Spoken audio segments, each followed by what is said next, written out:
Assalamualaikum warahmatullahi wabarakatuh. Halo teman-teman, kembali lagi bersama saya Cici Handayani dari Lokal Tadris Matematika 5A, NIM 1930105009. Baiklah, pada video kali ini saya akan menjelaskan tentang fungsi logaritma pada matematika ekonomi.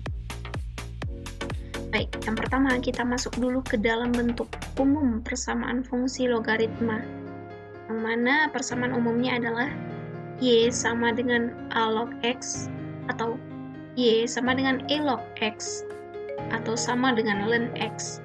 Nah, di mana Y di sini merupakan variabel terikat, sedangkan log X atau ln X itu adalah variabel bebasnya. Sedangkan A atau E itu adalah basis atau bilangan pokok.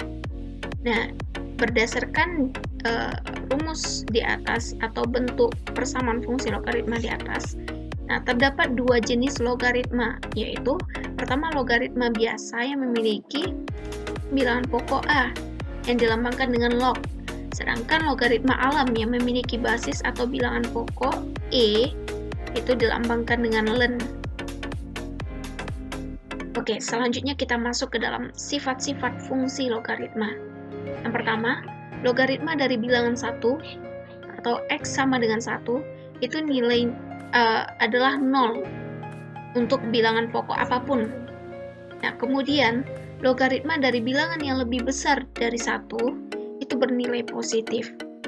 Dan selanjutnya, logaritma dari bilangan yang lebih kecil dari 1 dan lebih besar dari 0, maka nilai logaritma itu adalah bilangan negatif. Dan yang terakhir, logaritma dari bilangan 0 atau negatif adalah tidak terdapat bilangan nyata. Maksudnya tidak memiliki nilai. Nah, selanjutnya kita masuk ke dalam aturan logaritma.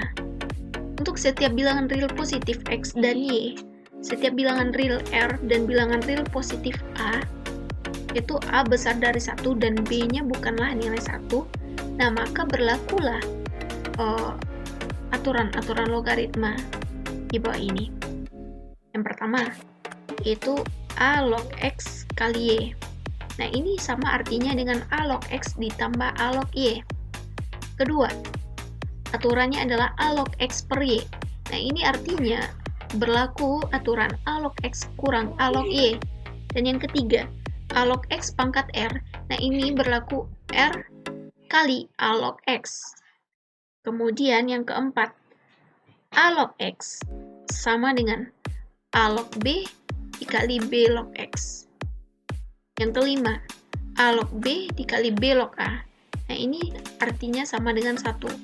Atau bisa juga A log B sama dengan 1 per B log A. Kemudian yang keenam, A log A, nah ini bernilai 1. Kemudian A log 1 bernilai 0. Nah, ini artinya yang dimaksud dengan logaritma di sini itu artinya sama dengan gini. Misalnya A log A sama dengan 1, itu artinya A pangkat berapakah yang nilainya juga A? Pasti pangkat 1. A pangkat 1 maka nilainya A. Atau 3 log 3 sama dengan 1. Nah, artinya 3 log berapakah hasilnya yang 3? Itu adalah 1. Nah, begitu juga dengan angka-angka yang lainnya. Nah, kita masuk ke contoh soal. Contoh soal 3 log 9 kali 27. Nah, kita menggunakan aturan logaritma sebelumnya. 3 log 9 ditambah 3 log 27. Nah, diulangi lagi. 3 log 9 kali 27. Kita menggunakan aturan yang pertama tadi, yaitu sama dengan 3 log 9 ditambah dengan 3 log 27. Nah, artinya log ini 3 pangkat berapakah hasilnya yang 9? Itu kan nilainya 2. Nah, kemudian 3 log 27. 3 log pangkat berapakah hasilnya yang 27? Itu adalah 3. Nah, jadi 3 log 9 tambah 3 log 27 yaitu 2 tambah 3, yaitu hasilnya 5. Begitu juga dengan soal yang kedua ini. 10 log 100. Dan begitu. 10 pangkat berapakah hasilnya yang 100? Yaitu 2. 10 pangkat 2 hasilnya 100. Oke, selanjutnya, nah ini adalah gambar kurva dari fungsi logaritma. Yang pertama, jika nilai Y sama dengan A log X dengan basis A besar dari 0, maka kurvanya akan naik. Nah, sedangkan yang kedua, jika Y sama dengan A log X dengan basisnya A kecil dari 1 tapi besar dari 0, berarti kurvanya itu akan turun karena nilai A-nya itu di antara angka 0 dan 1. Nah, maka jika nilai A-nya kecil dari 1 dan besar dari 0, maka kurvanya yaitu turun. Oke, selanjutnya kita masuk ke penerapan fungsi logaritma pada matematika ekonomi. Pada materi kita yang seharusnya kita bahas pada malam ini. Ibu Salma ingin membuka toko kecil-kecilan, tetapi dia tidak memiliki modal sehingga harus meminjam uang di bank BNI sebesar 10 juta dalam jangka waktu 3 tahun. Jika bunga 10% per tahun diperhitungkan secara harian dalam bisnis 1 tahun, itu 360 hari.